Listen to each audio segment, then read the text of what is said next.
Thank you, everybody, for coming to the Aaron Torres Podcast YouTube page. If you could do me a quick favor, see that little subscribe button at the bottom of your screen? Go ahead, click that subscribe button. Really does help our channel grow, our audience grow, and I really do appreciate it more than you know. So click that subscribe button. Appreciate your support. Now, here's the video that you came here for. College hoops recruiting update. And I bring it up because as time has gone on, more and more players have come off the board. The most recent one, Braylon Mullins, committed to UConn on Wednesday. If you missed that, we talked about it on the Aaron Torres Pod YouTube channel. But what I want to do now is I do want to take a look at the recruitment of the #1 high school player in America, AJ Dybantsa.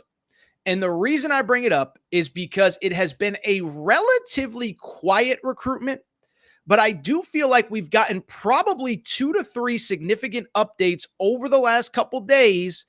And I'm starting to think we are getting closer to the finish line in this recruitment. And dare I say, I think there might be a leader starting to emerge.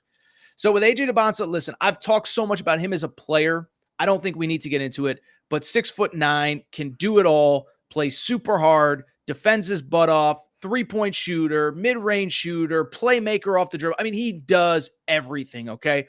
Think it's interesting, by the way, we're coming off a weekend. Border League is kind of the fall, basically it's the fall AAU circuit, but it's for high schools. Kind of confusing to explain.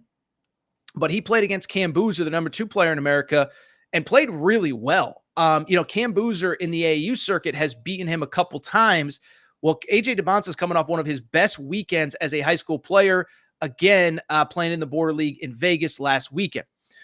Well, I bring it up because kind of coming out of that Border League situation, there were 2 or 3 updates that are kind of worth noting. And what's been interesting about his recruitment, and if you followed it, is that really, frankly, it's hard to get good information. Basically, if it doesn't come straight out of dad's mouth, mom's mouth, or AJ's mouth, it's hard to discern, right? Tight circle, close family, not a lot of outside voices coming in. But I bring it up because he has finished his visits, and it feels like there's just some things that are starting to emerge. The first thing, which I think was interesting, there was a report out of Eric Bossy from 24/7 Sports, I believe is where he works, that basically the recruitment timeline could be moved up. We'll talk about that in a minute, but before we get to it, this is the part where it gets really interesting. When it comes to AJ, there is so much speculation, so much rumor, NIL, how much is he going to get? How much is he expecting? What are the reports? We've seen crazy reports, okay? Including one, listen, a few weeks ago, Jeff Goodman's a good friend of mine. I respect the hell out of him. I like Jeff Goodman. He put out some crazy thing about 7 to 9 million.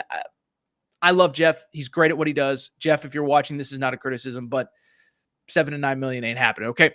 But Pete Nakos from On3 did sit down with the family at some point, and he put out a very interesting tweet of his own. Producer Matt, do we have the tweet available from Pete Nakos? Let's see if we can pop that up really quick. Okay, so this is from Pete Nakos at On3, who really does a great job covering the NIL space. He said multiple sources tell On3 that #1 recruit AJ Dybantsa is expected to land an NIL package north of 3 to 4 million and could get as high as north of 3 million, and could get as high as 4. A source close to BYU says 4 to 4.5 million is what they are prepared to pay. So 4 to 4.5 million for one college basketball player in one season is what they are prepared to play. What was also interesting, though, is that in that interview, and by the way, I don't pull quotes from behind paywalls, but this quote kind of made its rounds, and so it's on other websites, but there was an interesting quote from his dad kind of asked about the role that NIL is going to play in his decision. In other words, is it AJ's decision? And then more importantly, is he just going to go to the highest bidder? If Grand Canyon, if whoever wanted to just offer him 10 million, if there's a billionaire that at Stanford that just wanted to offer him $20 million, is he going to the highest bidder? Well, AJ Dybantsa's dad had a very interesting quote about that. Producer Matt, you could pop that one up. This is again from On3. It was behind a paywall, but it made the round, so I don't feel guilty about sharing it. AJ's dad said, to give you an example, and this is, again, in context of, is he just going to the highest bidder? AJ's dad said no, and he said, to give you an example, let's say he chose South Carolina, which they have offered. They have $5 million on the table, and Kentucky comes in. Kentucky has $3 million. If AJ wants to go to Kentucky, he's going to Kentucky. So that was via Ace Dybantsa on 3 Sports. And basically, the premise of that is pretty straightforward, is that this is AJ's decision. This is not ours. I think, by the way, I'm assuming the dad used 2 schools that are no longer recruiting AJ just as a hypothetical. But I think we are starting to really get some clarity in terms of this recruitment. Now, first off, let me say a couple things. One, I can tell you this. Basically, everything in that article lines up with what I said. First of all, I want to make this clear. Listen, I've never talked to the family, but I feel comfortable saying it. This is AJ's decision. And I think because AJ doesn't do a lot of interviews, because his dad handled the early part of the recruitment, I think there was this belief of like, oh, his dad's just pulling all the strings and whatever. That's not the vibe I get at all. I've said it from the beginning. AJ's dad is a former cop. I think my understanding is he's a no-nonsense guy. And I think when there was 75 schools coming at AJ trying to convince him to come to campus, come visit, take it a visit. It's a lot. And so what Ace did, what the dad did, was basically like, look, we're going to cut out, the schools that either aren't the right fit, don't have the most money, don't have this, don't have that, don't have whatever. And they're not going to be a factor. So that's one. My understanding is it's AJ's decision. He's taken his visits. If Baylor's the choice, if BYU's the choice, if Auburn's, it doesn't matter. It's going to be his decision. 2, what I can also say, and I know people are going to get mad, and I know people aren't going to want to believe me, and da-da-da-da. I don't think NIL is the driving factor in this recruitment, okay? And it's funny because, listen, there's so much stuff out there.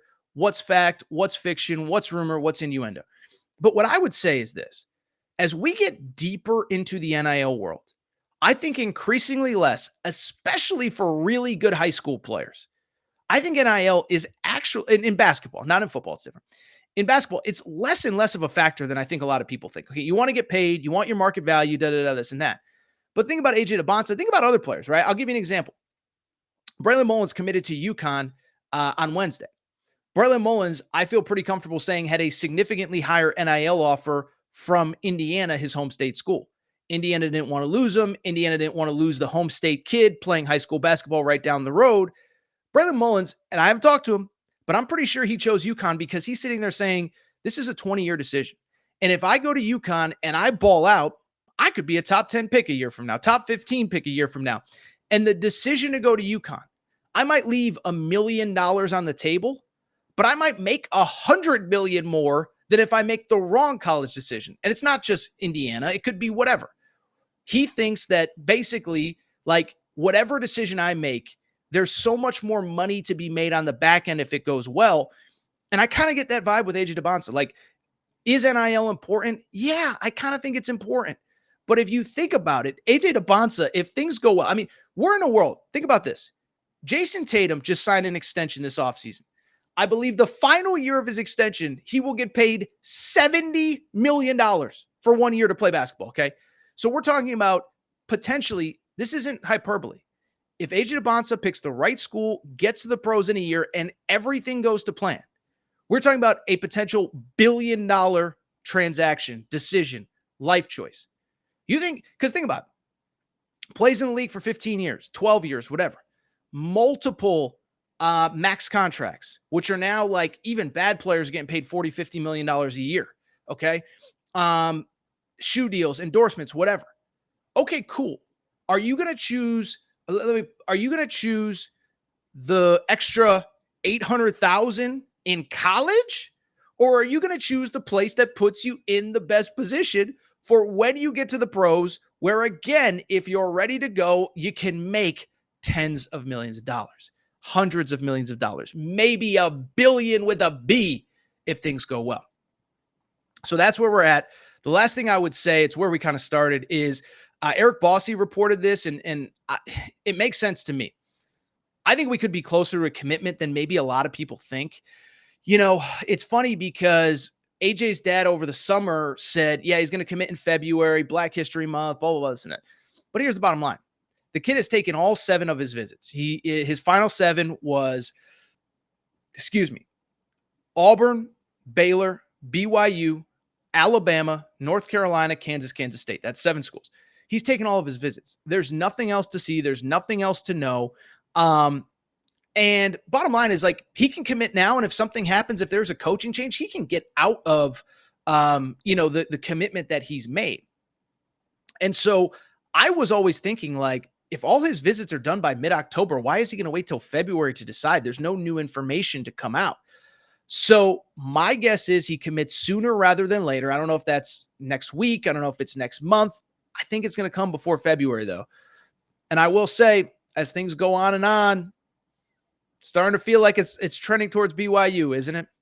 Pete Nakos put out the numbers from BYU. I cannot confirm those numbers. They have plenty of NIL money, but we had Kevin Young, their coach, on this show a few weeks ago, and he talked about, I'm an NBA head coach. I'm going to put you in position to succeed. I'm going to put you, I have contacts all over the league. And by the way, all the other stuff about BYU too. You come to BYU with the honor code. If you stay out of trouble, nobody's ever going to question your character. We're playing in the Big 12, the best conference in college basketball. I know nobody wants to give BYU credit for anything. They offer a lot when you think about it. NBA coaching staff, essentially. Clearly, the NIL money is going to be there. There's clearly alignment with the boosters going up to the Utah Jazz, all that good stuff. We know that obviously the Utah Jazz owner has contributed, quite a bit of money to the NIL collective, blah, blah, blah, this and that. But then also, again, playing the Big 12, and I keep mentioning it. But if you don't get, if you go to BYU and you make it a year, like, there's not going to be any questions about what's going to happen when he gets money. What's he going to do off the court? This and that. It's just a different deal. I hope BYU fans aren't offended by me saying it, but it's the truth. So anyway, don't have a date. Do think those are 3 very interesting updates, though, and do think we could be getting closer to a decision on this kid's commitment than even I anticipated.